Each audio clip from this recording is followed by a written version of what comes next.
अस्सलाम वालेकुम। आप देख रहे हैं गोरखधंधा अबरार कुरैशी। आपसे महातिब हूँ साहिबो। आज बड़े अहम नुक्ते के ऊपर बात करेंगे। ये ना किसी की हमायत है ना किसी की मुखालफत है। ये सच क्या है झूठ क्या है इसके ऊपर मबनी सारी बातें होंगी। जिसका जो मौजू है आज का वो ये है कि फील्ड मार्शल बामुकाबला सोहेल वड़ाइच एक सहाफ़ी और फील्ड मार्शल साहब ने जो गुफ्तगू की, क्या सोहेल वड़ाइच साहब ने बतौर सहाफ़ी सच बयान किया?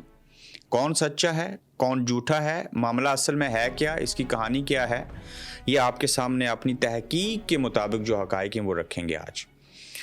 ब्रसल्स के अंदर वहाँ पे ओवरसीज़ कन्वेंशन हुआ जिसमें आसो मुनीर साहब थे, 800 से ज़ायद लोग थे, सोहेल वड़ाइच साहब वहाँ पे थे, मोहसिन नकवी साहब थे और एजाज शाह साहब जो कि मेरे ख्याल से रिश्ते में सुसर हैं आर्मी चीफ सैयद आसो मुनीर साहब के, वो भी मौजूद थे। और जो सरदार साहब हैं अटक के मेज़बान वो भी मौजूद थे और उनकी फैमिली भी थी। तकरीब हुई, सारा कुछ हुआ, 2 घंटे तस्वीर बनी आर्मी चीफ साहब की, बाकी लोगों के साथ आपने देखी भी। और उसके बाद एक खाने की मेज़ के ऊपर बैठे, बाएं तरफ सोहेल वड़ाइच साहब बैठे थे, दाएं तरफ आर्मी चीफ थे, उनके साथ सरदार साहब थे जो मेज़बान थे, तो उनकी फैमिली थी और एजाज शाह साहब थे। वहाँ पे पहली बात यह है कि क्या ये सारी बातें हुई?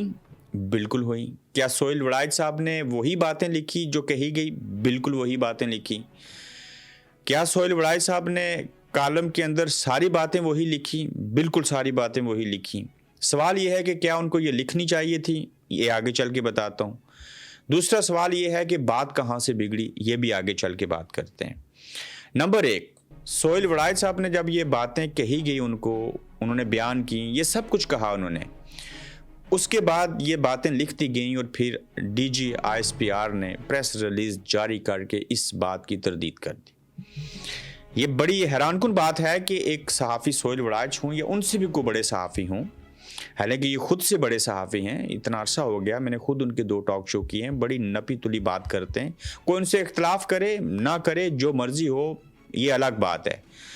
कुछ लोग उनको समझते हैं, कुछ नहीं समझते, गलतियां इंसान से होती हैं। लेकिन यहाँ पे सोहेल वड़ाइच सब गलत नहीं है, ज़्यादा थोड़े गलत कैसे हैं ये मैं आपको बयान करता हूँ।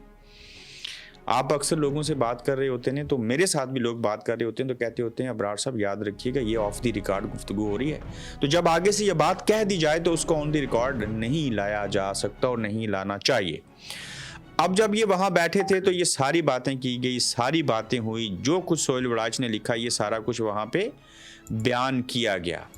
जब बयान कर दिया गया तो 3 दिन के बाद क्यों तरदीद की गई? उसी दिन भी तो कर सकते थे, इदारे से कालम रिमूव करवा सकते थे। बल्कि इदारे ने क्या किया, ना सिर्फ कालम छापा जंग जियो ने, बल्कि उस खबर की हेडलाइन, कालम की हेडलाइंस बना दी, उसको खबर बना दिया। जब कालम खबर बन जाए, जब ऑफ द रिकॉर्ड बात रिकॉर्ड पे आ जाए, रिकॉर्ड पे आने के बाद कालम लिख दिया जाए, कालम के बाद उसको खबर के तौर के ऊपर, हेडलाइन के तौर के ऊपर चलाया जाए, तो फिर बात तो आगे बढ़ेगी। हुआ क्या कि इमरान खान अगर सिद्ध के दिल से माफ़ी मांग लें तो फिर बात आगे बढ़ सकती है। किसने कहा?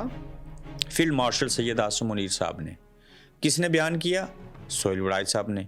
कहाँ कहा? यूरोपीय मुल्क के अंदर बैठ के, बिल्कुल कहा। अब जब ये माफ़ी वाली बात की गई तो इसका बड़ा सख्त रिएक्शन आया। एक तो सोहेल वड़ाइच साहब के ऊपर चढ़ाई की गई और दूसरा अवामी सर्वे हुए। सर्वे के अंदर भी लोगों ने कहा और इमरान खान ने भी कहा कि ना मैंने पहले माफ़ी मांगी, ना अब मांगूंगा, ना आइंदा मांगूंगा, कभी भी ऐसे नहीं करूंगा। तो जब बात भटक गई, बात कहीं और निकल गई, तो फिर जब देखा कि बात बहुत दूर चली गई है तो फिर तरदीद करना पड़ी। जब एक सहाफ़ी की खबर के ऊपर तरदीद करनी पड़ जाए तो उसके लिए थोड़ा सा मुश्किल हो जाता है। लेकिन सवाल ये है कि सोहेल वड़ाइच सब खामोश क्यों हैं? हाँ, जियो टेलीविज़न, जंग जियो, वो सारे उनकी खबर को ऑन कर रहे हैं, उस बात के ऊपर डटे हुए हैं, मगर सोहेल वड़ाइच साहब को भी तो बोलना चाहिए ना, नहीं ऐसे नहीं ऐसे हुआ था। लेकिन हम आपको इनसाइड स्टोरी बताते हैं कि हुआ क्या था। वहाँ जब बैठे हुए थे तो ये सारी बातें हुई, सोहेल वड़ाइच साहब ने वही बातें लिखी, मसाला भी नहीं लगाया, जो कुछ कहा गया। फ़र्क क्या है, जब बात कर रहे थे फील्ड मार्शल साहब तो उनको कह देना चाहिए था कि ये सारा कुछ ऑफ द रिकॉर्ड है। साफ़ी को भी पूछ लेना चाहिए था कि क्या मैं ये पब्लिश कर दूं। अब उस चीज़ के जो गवाह हैं उन्होंने इंटरव्यू दिए, सारा कुछ हुआ। नुक्ता ये है कि बात ना होती तो किसी सहाफ़ी की जरूरत, वो चाहे सोहेल वड़ाइच हो या कोई और हो, वो तो बयान ना करता। सच ये है कि उन्होंने कहा, दूसरा सच ये है कि वैसे ही उन्होंने बयान किया।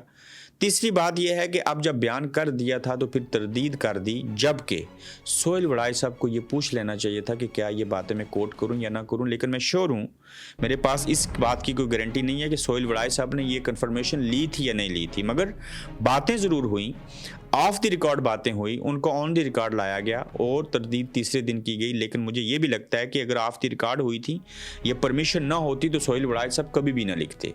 बहरहाल ये उनके ऊपर छोड़ते हैं, कभी तो ज़िंदगी में वो बोलेंगे ना, बात करेंगे। मैंने कोशिश की सोहेल वड़ाई साहब से इंटरव्यू हो जाए, वो हैं भी इंग्लैंड में, यूरोप से इधर आए तो बात ना हो सकी। बहरहाल ताहाल कोशिश करेंगे। अब देखिए बात बिगड़ी कैसे। एक तो खान साहब ने आगे से जवाब दे दिया, माफ़ी तो मैं मांगूंगा नहीं। दूसरा कॉलम लिख दिया गया। जब कॉलम लिख दिया गया तो उसकी हेडलाइन जियो ने अखबारात में जो थी वो चीज़ें चला दी, तो हाइप बन गई।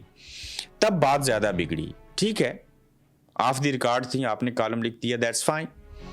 लेकिन कॉलम लिखने के बाद जब वो सुर्खियां चला दी गई तो वो बात नागवार गुजरी, चूँकि वो अपने ही खिलाफ चीज़ जाती थी। पहले लोग सोहेल वड़ाई साहब को कोसते थे, अब फील्ड मार्शल जो हैं उनको भी, और सोहेल वड़ाई साहब जो हैं उनके ऊपर भी तनकीद हो रही है, चूँकि पाकिस्तान तहरीक इंसाफ तो तनकीद तो करते हुए किसी को छोड़ते नहीं हैं। तो अब जब ये सारी चीज़ें हम देखें, एक तरफ ये माजरा, दूसरी तरफ फील्ड मार्शल की बात, सोहेल वड़ाई साहब का कॉलम, तो इन चीज़ों से हमें इस बात का पता चलता है कि लोग ये सोच रहे हैं, लोग ये महसूस कर रहे हैं, लोग ये गौर व फिक्र कर रहे हैं कि सोहेल वड़ाई साहब सच्चे हैं या फील्ड मार्शल सच्चे हैं। अब तो बात पूरी फौज की आ गई ना, फील्ड मार्शल साहब की जो के हवाले से जो तरदीद आई DGSPR ने की। तो कहानी असल में ये है कि बातें हुई, मुलाकात हुई, उस मुलाकात के अंदर बातचीत की गई, वो बातचीत कॉलम में आई, वही बातें आई, और कॉलम के बाद कैसे बात बिगड़ी खबर बनने के बाद, और तरदीद कैसे करना पड़ी। तो अब सोहेल वड़ाई साहब का इंतज़ार कीजिए, वो अपने मुंह से जो कुछ बताएंगे वो ज़्यादा बात मानी रखेगी। मेरे जो सोर्सेज थे उसके मुताबिक ये सारा कुछ हुआ। अब बात ये हो रही है कि मट्टी पाओ। अपना ख्याल रखिए, अपना फीडबैक दीजिएगा, फिर आपसे मिलेंगे। आप देख रहे हैं गोरखधंधा अब्रार कुरैशी के साथ।